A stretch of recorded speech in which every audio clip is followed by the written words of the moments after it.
नमस्कार, स्वागत है आपका। आप देख रहे हैं प्राइम टीवी। मैं कीर्ति लेकर हाजिर हूं खबर मुद्दे की। उत्तर प्रदेश में त्रिस्तरीय पंचायत चुनाव की तैयारियां अंतिम चरण में पहुंच चुकी हैं। पंचायत चुनाव में प्रदेश के वाराणसी, गोरखपुर, उन्नाव, देवरिया समेत कई जिलों में ग्राम प्रधान, ब्लॉक प्रमुख और वार्ड सदस्य पदों के लिए आरक्षण की अंतिम सूची जारी कर दी गई है। जिन जिलों में किसी कारण से लिस्ट जारी नहीं हो सकी है, वहीं से इसे आज जारी किया जाएगा। आरक्षण आवंटन के साथ ही आपत्तियां लेने का कार्य 8 मार्च तक किया जाएगा। 9 मार्च को आपत्तियां एकत्रित करने के बाद 10-11 में निस्तारण कार्यक्रम होगा। 16 मार्च को आरक्षण सूचियों का अंतिम प्रकाशन किया जाएगा। सूत्रों का कहना है कि 26 मार्च को आदर्श आचार संहिता लागू होने से संभावना भी बन रही है।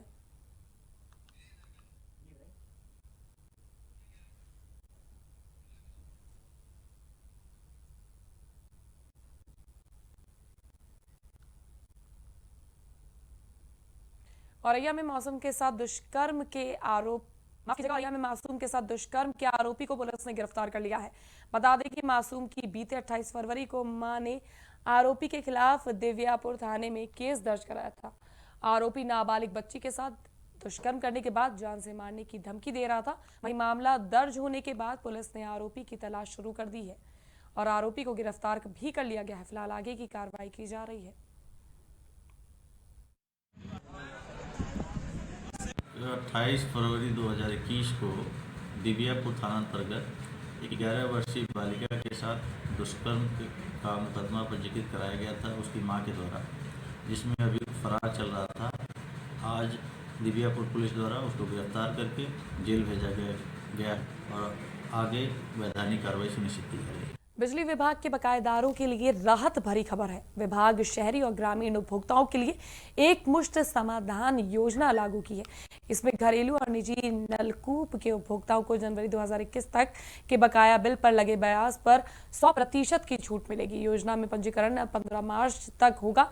खास बात है कि पूरे आजमगढ़ जिले में 2,59,000 घरेलू विद्युत उपभोक्ता 10,000 रुपए से ऊपर के बिल के बकायेदार हैं। बकायेदारों में करीब 16,000 निजी नलकूप में भी उपभोक्ता है। अधिशासी अभियंता विद्युत वितरण खंड प्रथम अरविंद सिंह ने बताया कि ये योजना उन उपभोक्ताओं के लिए है जो किसी कारण से अपने घर का बिल नहीं जमा कर पाए थे और जिसके चलते बिल के साथ ही सरचार्ज भी बहुत ज्यादा हो गया हो। 1 मार्च से LMB1 घरेलू और LMB5 निजी नलकूप के लिए एक मुफ्त समाधान योजना की स्कीम आई है और इसमें जो है पंजीकरण की अवधि जो है 15 मार्च तक है और शेष पूर्व धनराशि भुगतान करने के अवधि जो है 31 मार्च तक है और इसमें जो है घरेलू और निजी नलकूप के उपभोक्ता इसका अधिक से अधिक लाभ उठा सकते हैं। पंजीकरण के समय जो है जनवरी तक के पूरे बिल का 30% रजिस्ट्रेशन पंजीकरण कराने के लिए भुगतान करना होगा और शेष धनराशि जो है 31 मार्च से पहले जमा करना होगा। सुल्तानपुर में 108 एम्बुलेंस चालक को तीमानदार से घूस मांगना महंगा पड़ गया। एम्बुलेंस चालक की लापरवाही के चलते मरीज की मौत हो गई। मामला स्वास्थ्य अधिकारियों के संज्ञान में आते ही जांच के बाद प्रदाता एजेंसी द्वारा सस्पेंड कर दिया गया है। दरअसल पूरा मामला बल्दी राय थाना क्षेत्र की गौरा 12 मऊ का है, जहां एक शख्स की तबीयत अचानक खराब हो गई। आनन फानन में डायल 108 एम्बुलेंस को फोन किया गया। करीब आधे घंटे बाद एम्बुलेंस पहुंची तो परिजन जिला अस्पताल के लिए रवाना हो गए, लेकिन रास्ते में चालक ने एम्बुलेंस खड़ी कर दी और परिजनों से पैसे की मांग करने लगा। आरोपी ने पैसा ना देने पर चालक ने 1 घंटे एम्बुलेंस खड़ी रखी। काफी देर बाद पैसे देने के बाद वहां से रवाना हुआ, लेकिन जिला अस्पताल पहुंचने पर डॉक्टर ने बीमार शख्स को मृत घोषित कर दिया। पारा ले जाते समय वो 15 मिनट वहाँ खड़ी कर दिए गाड़ी, तो बोले 400 रुपये देने दो। तो पहले तो ड्राइवर मांगने लगा 400, फिर जो उसके बगल ड्राइवर के बगल में एमटी क्या बोलते हैं उनको, तो वो बोले कि नहीं 200 रुपये दे दो। बहुत विनती करने के बाद हमने कहा चलिए भैया ले चलिए, आगे चल के दे देंगे आपको। वहाँ पे पहुँचते मेरे पीछे पापा लोग आ रहे हैं और चाचा लोग आ रहे हैं, हम देंगे पैसा आपको। तो बोले नहीं नहीं अभी पैसा चाहिए तभी ले जाएंगे गाड़ी। दिनेश जी की जो कंप्लेंट ये रही है कि चूंकि एम्बुलेंस के ड्राइवर ने रिश्वत मांगी और उसकी वजह से उसने डिले किया और उसकी डेथ हो गई। आज जब मेरे संज्ञान में ये चीज़ लाई गई तो मैंने एम्बुलेंस जो प्रदाता हैं उनको मैंने तुरंत इमीडिएट नोटिस जारी किया और कारण बताओ नोटिस देने के बाद उन्होंने मुझे ये बताया कि जो भी ड्राइवर था उसको उन्होंने सस्पेंड कर दिया है और अपनी एजेंसी को सूचित कर दिया है।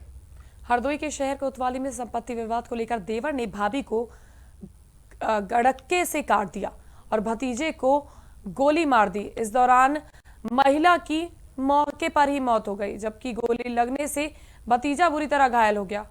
वहीं सूचना पर पहुंची पुलिस ने महिला के शव को कब्जे में लेकर पोस्टमार्टम के लिए भेज दिया और घायल भतीजे को इलाज के लिए अस्पताल में भर्ती करा दिया गया। बता दें कि महिला के पति की मौत के बाद से ही संपत्ति को लेकर दोनों में विवाद चल रहा था। मकान बंटवारे को लेकर आए दिन झगड़ा हो रहा था। इसी को लेकर देवर ने अपनी भाभी और भतीजे को मारने की कोशिश की, जिसमें भाभी की तुरंत मौत हो गई, जबकि भतीजा गंभीर रूप से घायल हो गया। फिलहाल पुलिस मामले की जांच में जुट गई है।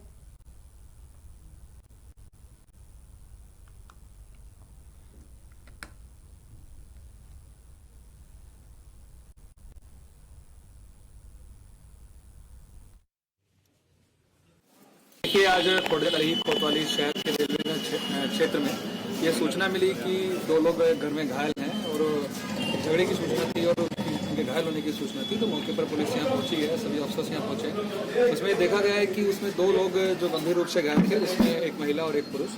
और ये जानकारी हुई है कि जो उनको घटना को करने वाला है वो इनका सगा देवर है। इनका आपस में इनकी वसीयत को लेकर एक विवाद था, जो आज इनकी यहाँ इस बात को लेकर झगड़ा हुआ है और जिसमें कि जो उनका देवर है उसने अपने सगी भाभी और अपने भतीजे को गंभीर रूप से घायल किया, जिसमें कि जो उनकी भाभी है उनकी मृत्यु हो गई है। और जो उनका अयोध्या में मंदिर निर्माण के लिए चल रही नींव के खुदाई के समानांतर राम जन्मभूमि परिसर के विस्तार की कार्रवाई शुरू हो गई है।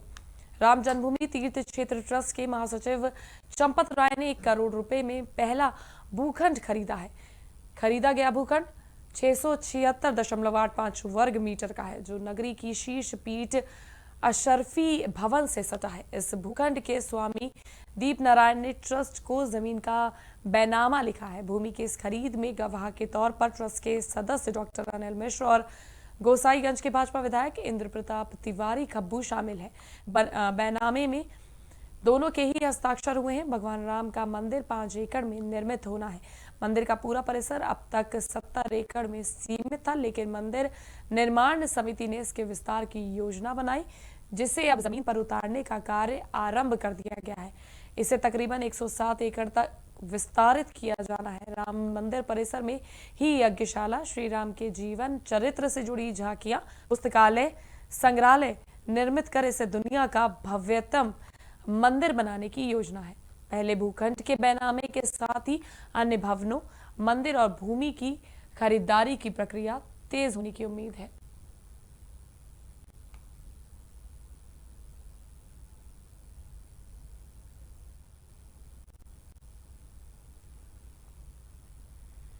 रेल से सफर करना आमतौर पर हवाई या निजी गाड़ियों से की गई यात्रा की तुलना में किफायती होता है। ट्रेन की यात्रा को सबसे सुरक्षित और आरामदायक भी माना जाता है। वैसे तो आपने दुनिया की सुपर फास्ट ट्रेनों के बारे में सुना होगा, पर आज हम आपको दुनिया की एक ऐसी ट्रेन के बारे में बताएंगे जो सबसे धीरे चलती है। जी हाँ, बिल्कुल ठीक सुना आपने।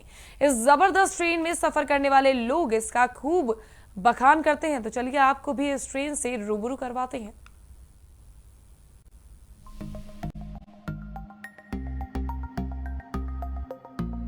लंबी दूरी को कम से कम समय में तय करने के लिए ज्यादातर लोग ट्रेन से ट्रैवल करते हैं। ट्रेन ज्यादातर अपनी तेज स्पीड और आरामदायक सफर के लिए लोगों के बीच पॉपुलर है, पर दुनिया में कुछ ऐसी ट्रेनें भी हैं जो अपनी स्लो स्पीड और कंफर्ट जोन के लिए जानी जाती हैं। जी हाँ, वो ट्रेन है स्विट्जरलैंड की glacier express. Glacier express Switzerland की ऊंची वादियों पर चलती है। यह ट्रेन रमाट और सेंट मॉरिटस स्टेशनों को जोड़ती है।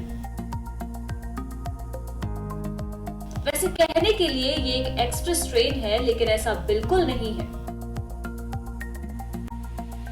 ग्लेशियर एक्सप्रेस लगभग 290 किलोमीटर की दूरी को तय करने के लिए 10 घंटे तक का समय लेती है। यही वजह है कि इसे दुनिया की सबसे धीमी रफ्तार वाली एक्सप्रेस ट्रेन कहा जाता है। बता दें कि ऊंची वादियों के बीच इस ट्रेन की शुरुआत साल 1930 में हुई थी। शुरुआत में ये ट्रेन केवल गर्मियों के मौसम में चलती थी, क्योंकि बर्फीली पहाड़ियों में कोई आता जाता नहीं था। उस समय इस ट्रेन में पैसेंजर डिब्बे लगाए गए थे, जिससे पैसेंजर्स को काफी दिक्कत होती थी। यात्रियों को इसमें टॉयलेट तक की सुविधा नहीं मिलती थी। हालांकि समय के साथ साथ इसमें कई तरीके के सुधार किए गए। दुनिया की सबसे स्लो ट्रेन का दर्जा मिलने के बाद दुनिया भर के पर्यटक इसका अनुभव लेने आने लगे। पहाड़ों से गुजरते वक्त कई बार ऊंची नीची ढलानें भी आ जाती। पहाड़ और हरे भरे पेड़ पौधों से भरा ये सफर वाकई में यात्रियों के लिए काफी रोमांच से भरा रहता है।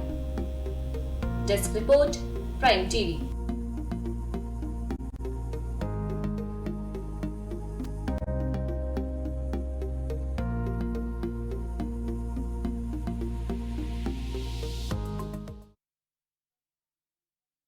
तैयारी कर रहा है। फिल्म सिटी से लेकर नोएडा इंटरनेशनल एयरपोर्ट तक पॉड टैक्सी चलाने की योजना में यमुना प्राधिकरण ने बड़ा बदलाव किया है। अब ग्रेटर नोएडा से जेवर एयरपोर्ट तक पॉड टैक्सी चलाई जाएगी। इस योजना के बाद ग्रेटर नोएडा के लाखों लोगों को बड़ा फायदा होगा। 2023 में जेवर एयरपोर्ट से पहली उड़ान भरी जाएगी। तो देखिए इस पर हमारी ये खास रिपोर्ट।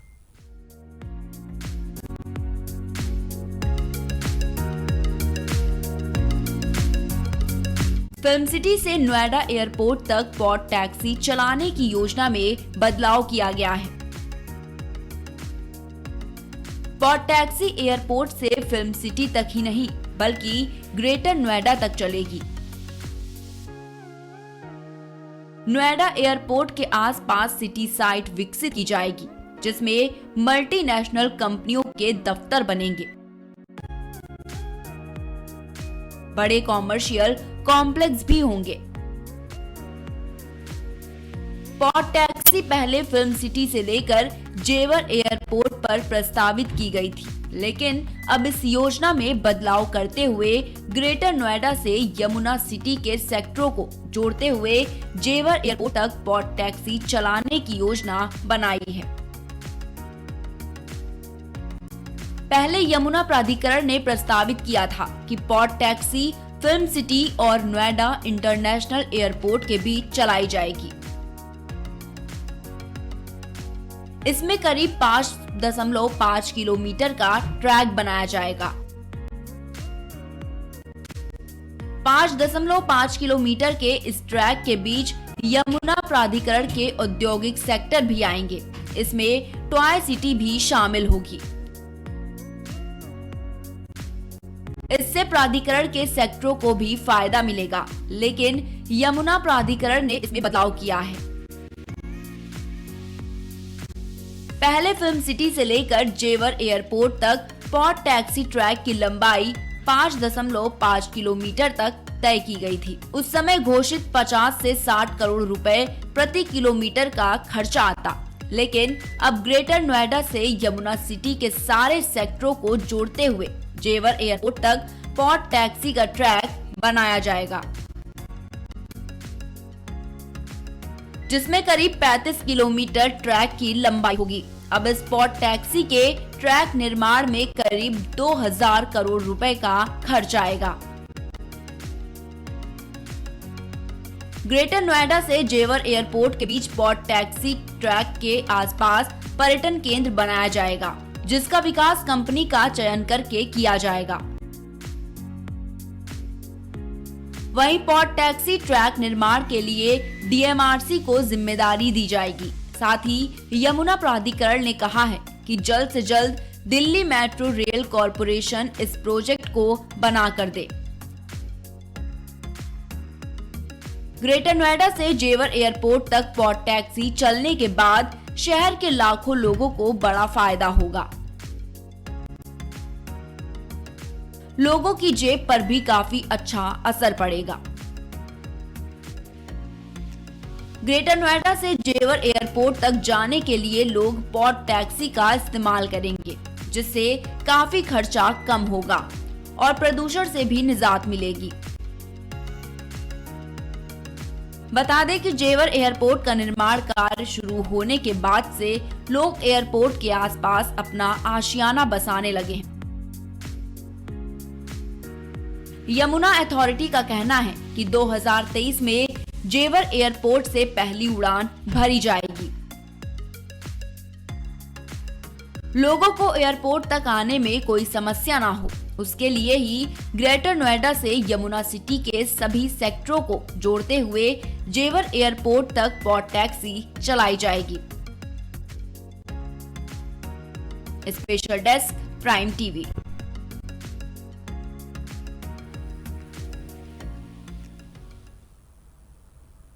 आत्मनिर्भरता एक देश को सशक्त बनाने में मदद करता है, लेकिन कोरोना महामारी ने सभी देश की अर्थव्यवस्थाओं को पूरी तरह से निचोड़ कर रख दिया। इसी महामारी से जूझने की वजह से भारत एक आर्थिक संकट से घिर गया है, जिससे निपटने के लिए भारत ने खुद को आत्मनिर्भर बनाने की पहल छेड़ी है। इसी कड़ी में आगे बढ़ते हुए भारतीय आर्मी ने टेक्नोलॉजी के क्षेत्र में एक बड़ा कदम उठाया है। देखिए हमारी ये रिपोर्ट।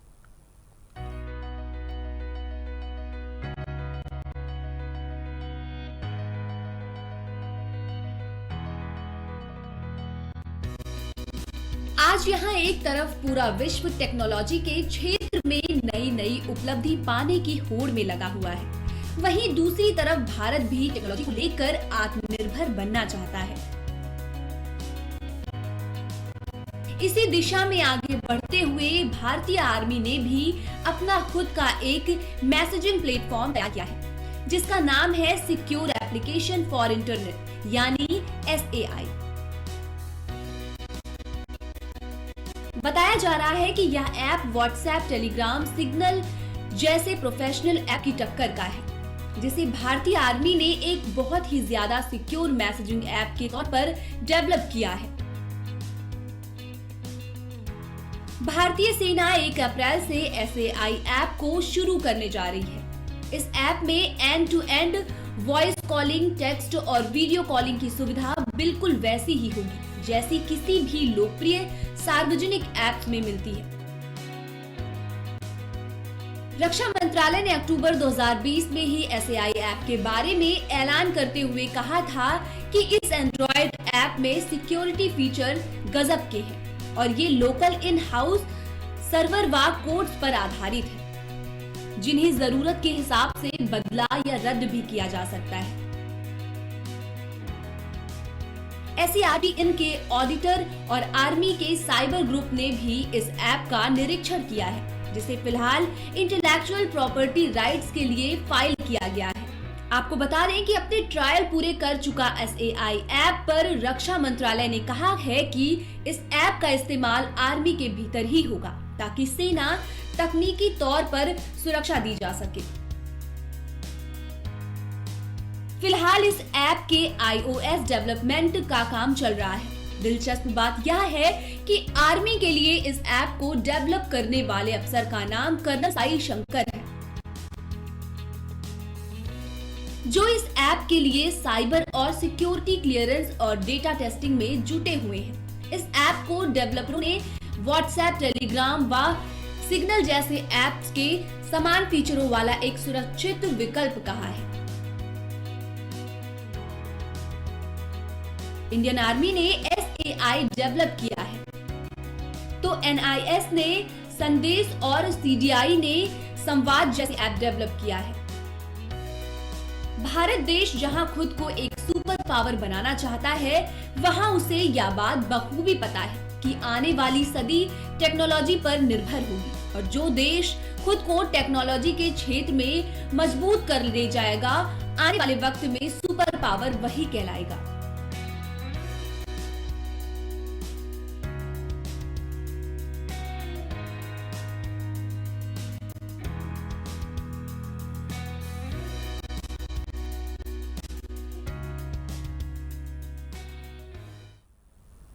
अयोध्या में श्री राम जन्मभूमि परिसर पर राम मंदिर निर्माण के लिए 15 जनवरी से चल रहे निधि समर्पण अभियान का समापन हो गया है।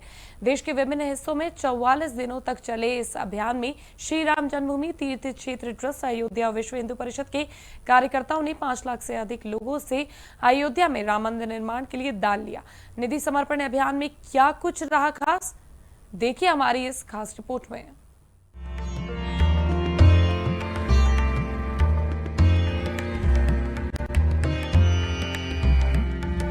निधि समर्पण अभियान अब समाप्त हो चुका है। देश भर में 1,50,000 टीमों ने घर घर जाकर मंदिर निर्माण के लिए समर्पण राशि के रूप में लोगों से सहयोग लिया। कोषाध्यक्ष गोविंद देव गिरी ने बताया कि राम मंदिर के निधि समर्पण अभियान में अब तक 2100 करोड़ रुपए की धनराशि एकत्रित हो चुकी है। वहीं करोड़ों के चेक क्लियरिंग में लटके हैं। ऐसे में पूरी उम्मीद है कि अभी कई करोड़ रुपए की धनराशि सहयोग में प्राप्त होगी। फिलहाल घर घर जाकर निधि समर्पण मांगने का अभियान समाप्त कर दिया गया है। जिसके पास कूपन बचे हैं, उनसे कूपन वापस लिए जा रहे हैं। बता दें कि निधि समर्पण अभियान के शुरू होने से पहले श्री राम जन्मभूमि तीर्थ क्षेत्र ट्रस्ट ने अयोध्या में राम मंदिर परिसर निर्माण में करीब 1100 करोड़ रुपए खर्च होने का अनुमान लगाया था। इस तरह मंदिर निर्माण में आने वाली लागत से 1000 करोड़ रुपए अधिक ट्रस्ट को प्राप्त हुए हैं। श्री राम जन्मभूमि तीर्थ क्षेत्र ट्रस्ट के एक पदाधिकारी के अनुसार अधिक राशि को किस तरह उपयोग किया जाएगा, इसका निर्णय बाद में लिया जाएगा। राम मंदिर के लिए राष्ट्रपति रामनाथ कोविंद ने 5,100,000 रुपए तो बाबरी मस्जिद के मुद्दई रहे इकबाल अंसारी ने गुप्त दान दिया। वहीं सूबे के मुखिया योगी आदित्यनाथ ने 2 लाख रुपए का दान किया था। इसके अलावा तमाम मंत्रियों और फिल्मी हस्तियों ने भी निधि समर्पण अभियान में अपना अपना योगदान दिया। बहरहाल अयोध्या में राम जन्मभूमि परिसर में बनने वाले मंदिर की नींव की खुदाई जारी है। मंदिर के संपूर्ण क्षेत्रफल में खुदाई का कार्य चल रहा है। खुदाई का यह कार्य 15 मार्च तक पूरा हो जाएगा। इसके उपरांत नींव की भराई शुरू होगी। अब राम भक्तों को राम मंदिर का इंतजार है। भक्तों का ये इंतजार कब तक खत्म होगा, ये तो आने वाला वक्त बताएगा। Desk report, prime TV. तो खबर मुद्दे की में फिलहाल के लिए बस इतना ही। फिर हाजिर होंगे देश और दुनिया की तमाम खास खबरों के साथ। तब तक के लिए स्वस्थ रहिए, सतर्क रहिए और देखते रहिए प्राइम टीवी।